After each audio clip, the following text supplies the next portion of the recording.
Assalamualaikum warahmatullahi wabarakatuh. Sahabat Cahaya Hikmah yang dirahmati Allah. Di episode sebelumnya, kita belajar dari Kerajaan Sanjaya, sebuah kekuasaan yang berdiri dengan niat menegakkan dharma, namun akhirnya diuji oleh satu hal yang paling berat dalam sejarah manusia. Pertanyaannya sama, yaitu amanah. Dan hari ini, kita melangkah ke babak berikutnya. Bukan sekadar tentang raja dan tahta, tetapi tentang kejayaan besar yang dipuja dunia, namun menyimpan pertanyaan sunyi di balik kemegahannya. Inilah kisah kerajaan Sailendra. Saudaraku, dinasti Sailendra adalah sebuah keluarga kerajaan yang berpengaruh di Jawa Tengah pada abad ke-8 sampai ke-9 Masehi.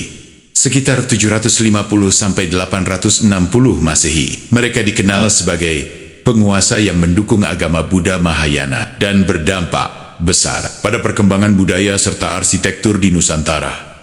Nama Sailendra sendiri berasal dari bahasa Sanskerta yang berarti penguasa gunung atau raja gunung. Ada beberapa teori tentang asal-usul dinasti Sailendra. Semuanya masih menjadi perdebatan sejarah. Teori utama asal dari Jawa Tengah sendiri, tumbuh dalam konteks kerajaan lokal di dataran Kedu.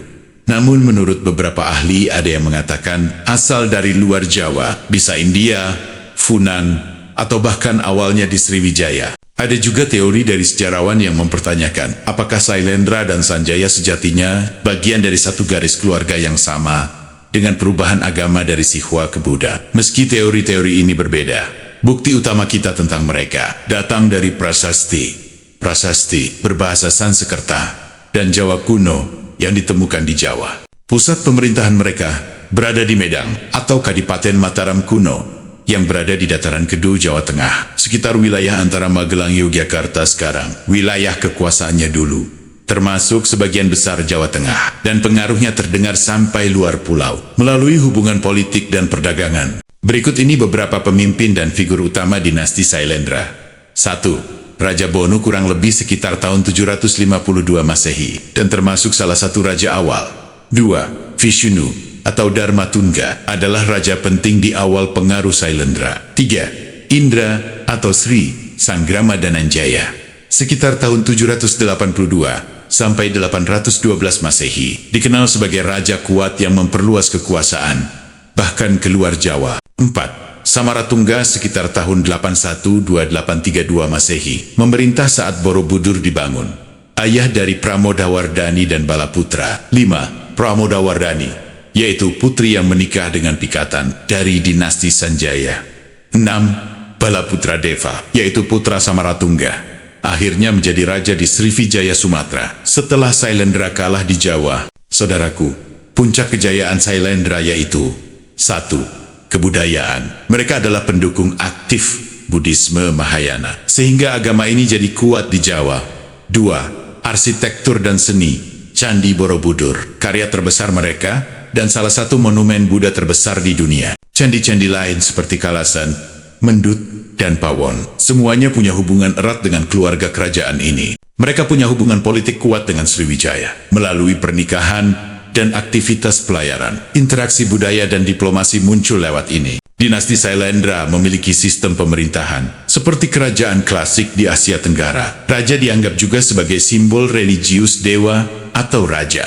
Mereka memadukan kekuasaan politik dengan kekuasaan spiritual, terutama dalam pembangunan candi besar, yang sekaligus menjadi bentuk legitimasi kekuasaan. Raja atau penguasa bergantung pada pertanian padi di dataran Kedu, serta kerjasama dengan bangsawan lokal untuk mobilisasi tenaga dan sumber daya. Hubungan antara Sailendra dan pesaingnya, dinasti Sanjaya, bisa dikatakan kompleks. Pada awalnya mereka mungkin berkoeksistensi atau saling tunduk melalui politik pernikahan atau kemitraan. Namun pada pertengahan abad ke-9, hubungan memburuk. Rikai Pikaton Sanjaya akhirnya mengalahkan Balaputra Sailendra dalam suatu konflik kekuasaan. Balaputra kemudian mundur ke Sriwijaya di Sumatera dan menjadi penguasa di sana, sementara Sanjaya terus dominan di Jawa. Salah satu cerita menarik yang jelas dalam sejarah mereka adalah pernikahan Pramodawardhani dan Rakai Pikatan. Putri Sailendra, Pramodawardhani, menikah dengan Rakai Pikatan dari dinasti Sanjaya.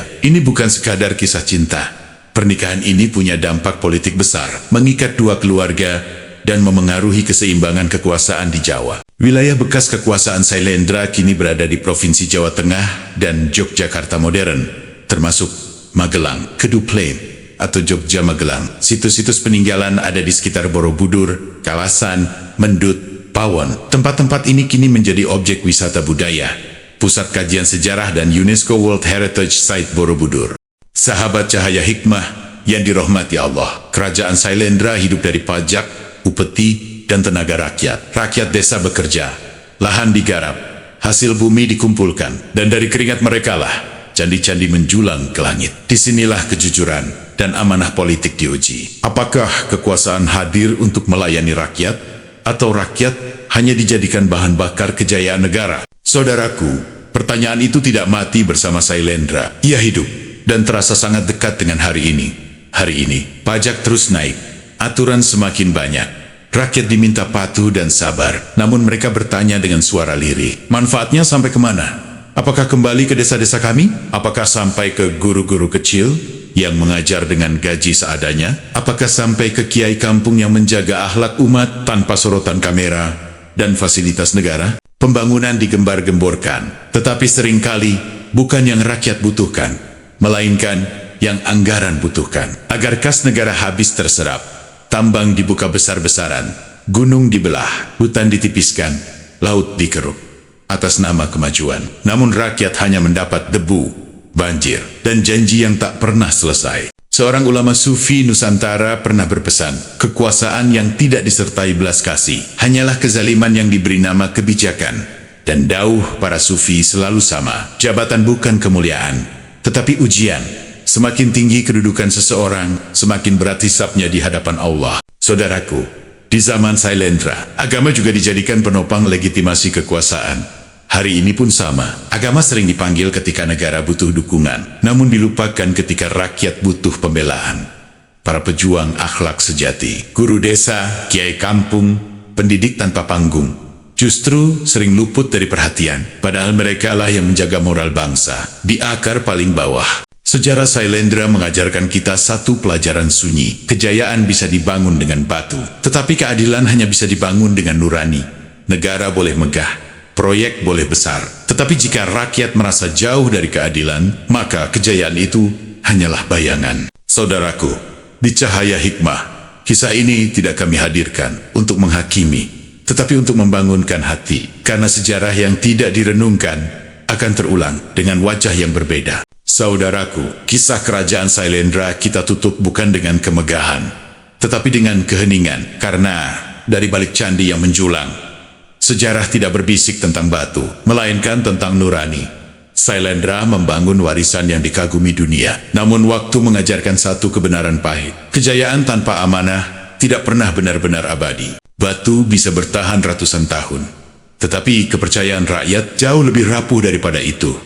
Sejarah mencatat ketika pajak dikumpulkan tanpa keadilan, ketika pembangunan lebih sibuk menghabiskan anggaran daripada menjawab kebutuhan rakyat, maka negara akan tampak megah di atas, namun rapuh di bawah. Dan ketika agama hanya dipanggil untuk meresmikan kekuasaan, bukan untuk menegur kezaliman, disitulah cahaya berubah menjadi bayangan.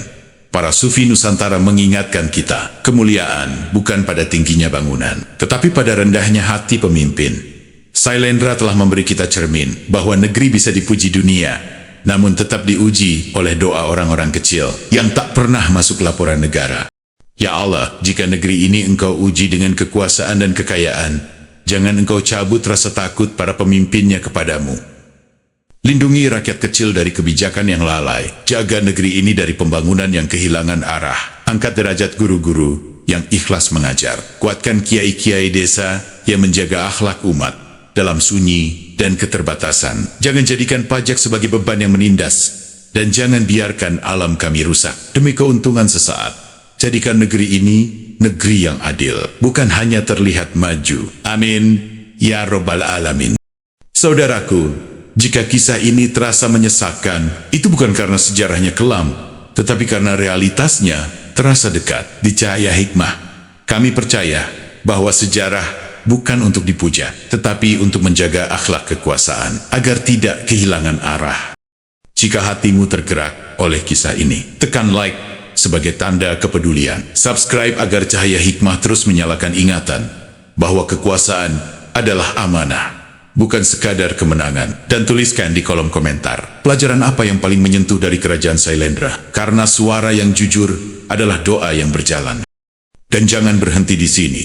Setelah Sailendra, sejarah Nusantara memasuki masa perpindahan kekuasaan. Ketika kerajaan lama meredup, dan seorang tokoh muncul membawa harapan baru. Empu Sendok, seorang pendiri, bukan dengan kemegahan candi, tetapi dengan ketahanan, ketertiban, dan arah baru. Apakah kekuasaan bisa lahir dari kesederhanaan? Apakah negara bisa dibangun tanpa mengorbankan rakyat? Insya Allah, semua itu akan kita renungkan di episode berikutnya, hanya di Cahaya Hikmah. Wassalamualaikum warahmatullahi wabarakatuh.